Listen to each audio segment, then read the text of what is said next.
You can't put everybody on. I used to go into this tattoo shop and I would tell this guy that I knew that was a heroin addict that I was doing real estate because he'd see me pull up and I had my suits on and I had my brand new car. This was like 7 years ago. He was like, dude, what is it that you do? What do I got to do that? And I told him, just go knock on a bunch of doors. You know, I didn't think it was really going to do it. That dude clocked out like right then and there. He didn't show up for work, took a 2-week vacation, and he knocked on every single door in San Antonio. Put a property under contract, brings it to me. I help him facilitate the entire deal, ends up closing. I sell that shit to a very well-known buyer here in town. I sold it to his daughter, so it was like even crazier.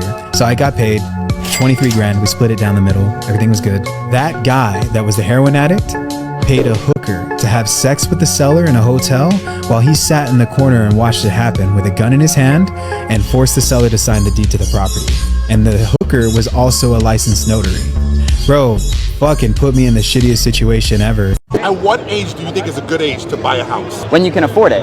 And when do you know if you can't afford it or if you can't? You can afford it if you can put down 20% to avoid PMI. That's good. Right now, people are paying more than mortgages. A lot of young people just don't know how to buy a house. Which is a big problem. Right. And most people don't have 20% to put down. Yes. 3% works. You pay the PMI, but at least you're building equity. If you have to sacrifice, get 2 or 3 buddies, put your money together, and buy a house together. 4 months, you take it, you sell it, pull the equity out, cut 3 ways, and each one get their own house.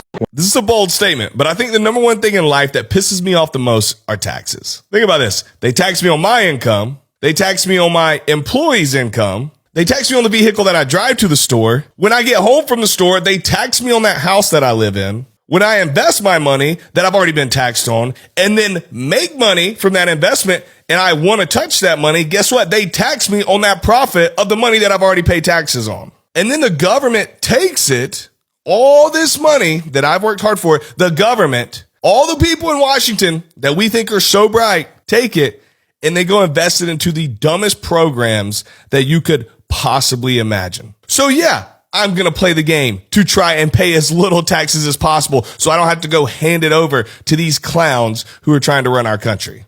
Pac said it best. They got money for war, but can't feed the poor. Next clip. Okay, I'm no fucking chemical engineer, but I really think the government is hiding how bad the chemical spill is in Ohio. Like, I really don't think all the rivers should be empty of fish just floating downstream and like all the animals just like passing out from breathing the air. So I walked up to the cage and this is what I found. Amanda Brashears was going to feed her 5 hens and rooster this morning when she discovered them all lifeless, practically in the same position with no signs of a predator entering their enclosure. So a couple days ago, over 50 trains derailed in a small town of Palestine, Ohio, dumping hundreds of gallons of toxic chemicals into the earth, most notably vinyl chloride, which is used to make plastics.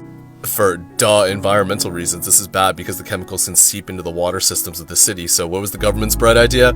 Oh, let's burn the shit and release it into the air so it doesn't poison anyone. And oh, don't worry, they were nice enough to tell everybody within a 1-mile radius to evacuate. Following the detonation of the train carrying chemicals that derailed in East Palestine is to blame for her bird's sudden death. My video camera footage shows my chickens were perfectly fine before they started this burn. And as soon as they started the burn, my chickens slowed down and they died. So the EPA sent a bunch of scientists to observe the air quality around the area, and everybody's like, oh yeah, shit's fine. Except everybody, when they got back to their homes, discovered their pets and animals had fucking died. This guy's poor dog went back to his house and all of a sudden he started coughing really hard and just shut down and started like having diarrhea everywhere. But the government's stance to this day is still, oh yeah, everything's fucking fine. If it can do this to chickens in one night, imagine what it's going to do to us in 20 years. Officials have said that the smell wasn't toxic or dangerous, but still advised people in the Mahoning Valley to stay indoors Monday night as a precaution.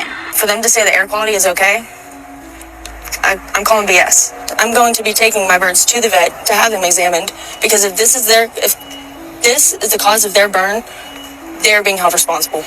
Honestly, if I lived in that area, I'd move because the government don't give a shit about their citizens. I'm out.